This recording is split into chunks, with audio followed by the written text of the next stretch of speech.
when they reach out to you, hey, Bob, saw you on YouTube or Dr. Phil or whatever. I heard you're a great, the world's top exorcist. What do they respond with? Do they think they have a demon, or do they think that they are having some sort of crisis in their life? Is it a psychological issue? All the above. All the above. But most of them have a kind of haunting feeling. Something isn't quite right.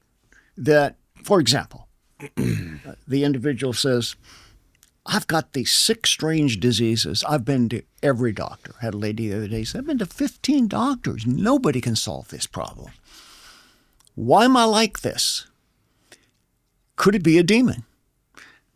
Now, there's good and bad about the age in which we live, because this is the age of occult supernaturalism and witchcraft and Satanism, and all of these things are on the rise. So people are thinking more in terms outside of the box spiritually. That's bad, because some people go down that road. But for the people who don't, they're thinking, well, maybe there is a real world of the supernatural out there. Maybe my problem is that.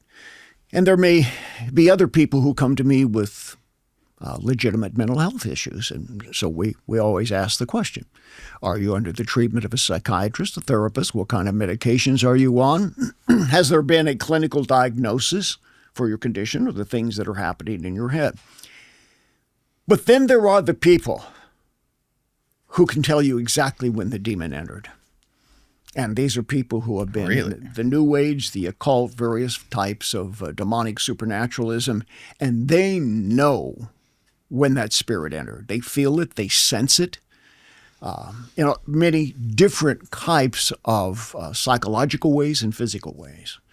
Whatever the case, they come to me either knowing they have a demon, because many of them have actually invited demons into them. They've gone that far, all right?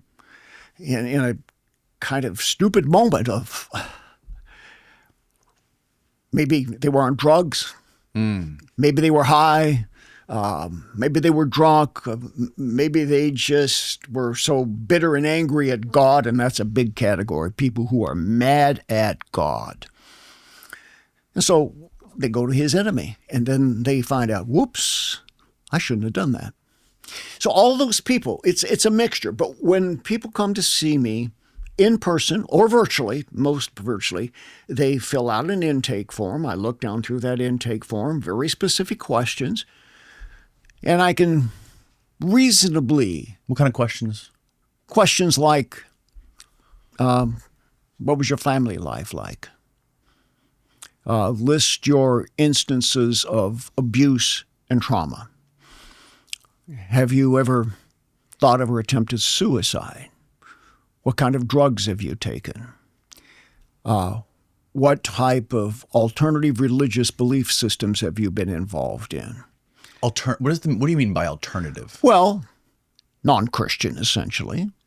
Is that a red flag for demon possession if they're not Christians? Can be. Not necessarily. There are many people of different faiths who have a good conscience about moral values and the sense of a higher being. That's not necessarily going to keep you from a demon, but it's better than the person who is reading the book of Satan and checking out some local ritual group where they can drink blood with a nude on the altar. Now, okay, that's very diametrically opposite.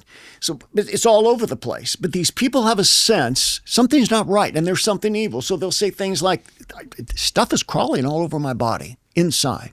And a very common one now, I first encountered this decades ago, but it's becoming extremely common, is spiritual rape. Spiritual rape? Yes. So, I mean, I've talked to people, especially women. They're more victimized by incubus spirits as opposed to succubus spirits, who vividly describe being spiritually raped at night. And they often approach me by saying, I want to tell you something I've never told anybody before, because they're afraid people think they're some nymphomaniac or they're crazy. No, who's going to believe that? I believe it.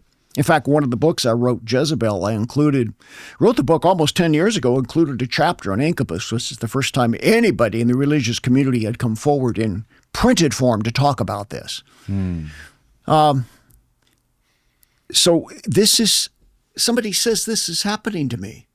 And I look at them like, you sure you're not just a little have some over-eroticized fantasies? No.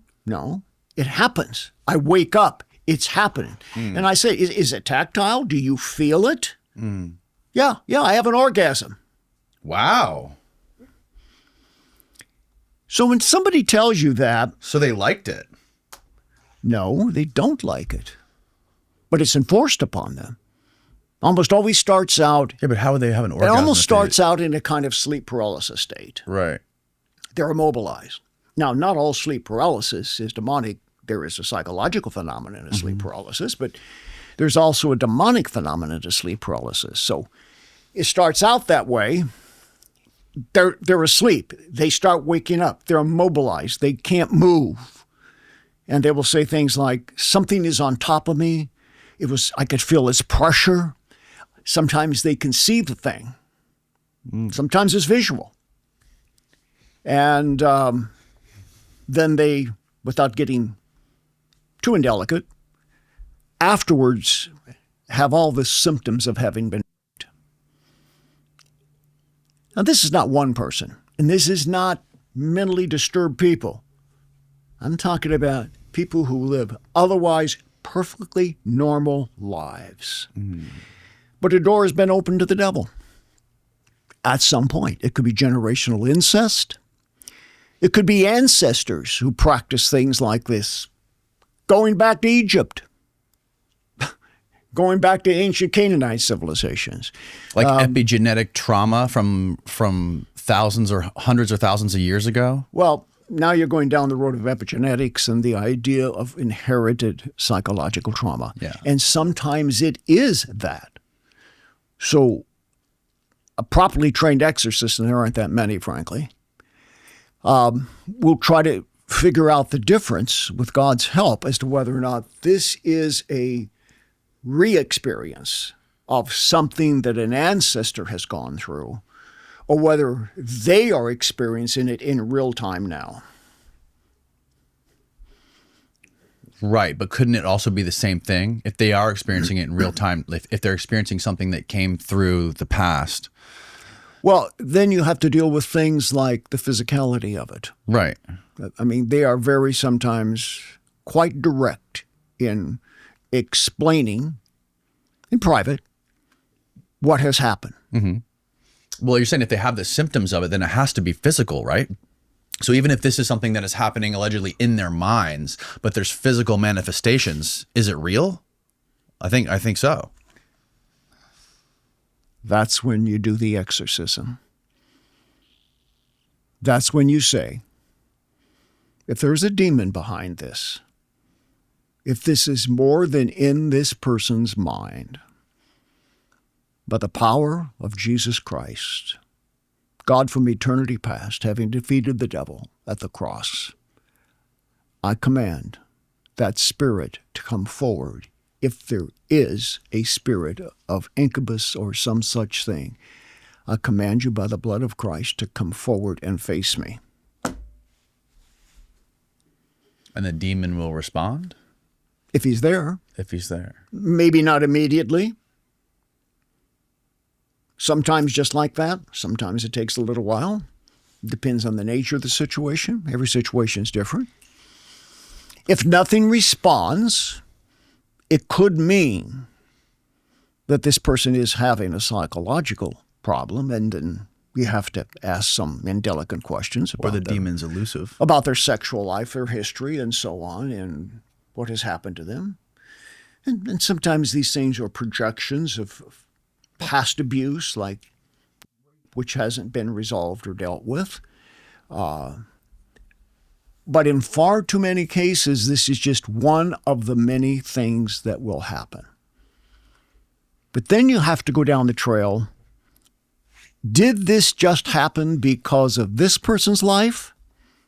Or is this an ancestral evil being visited on successive generations.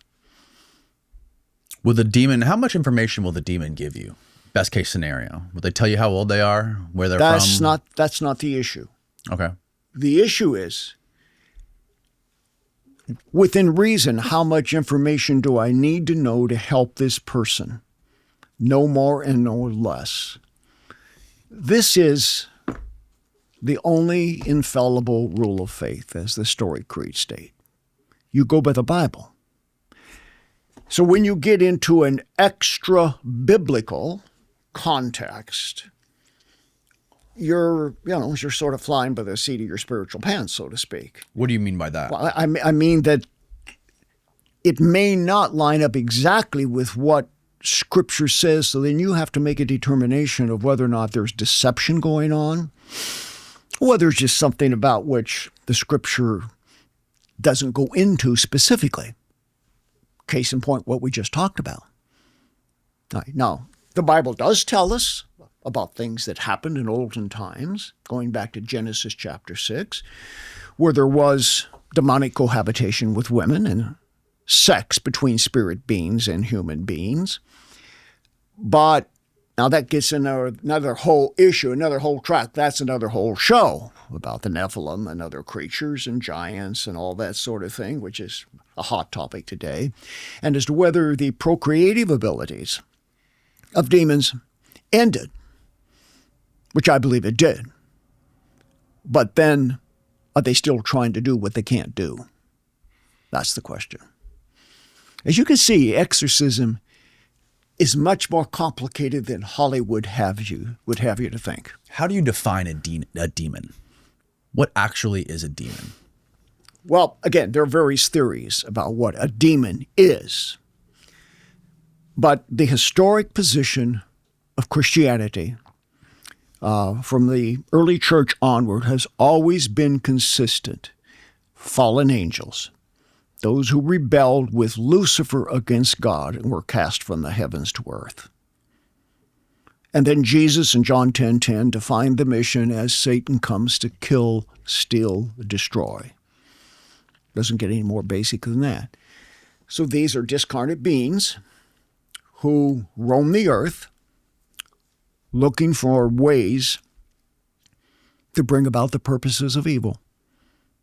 A simple illustration I've given many times is that the devil's disembodied. All spirits are disembodied. Okay. So the devil is a time, space, place being. Mm-hmm. So he gives the appearance of omniscience by sending forth his demons, highly regimented and under command in his name, to go out and do these things. So they have specific assignments to attack so-and-so, to attack so-and-so, to do this, to do that, on various strata, which could be political, which could be cultural, which could be highly personal. And then they seek to bring about their plans, and they're looking for victims. And the question is, does someone want to be a victim, or are they an unwitting victim? That's also part of the exorcism process.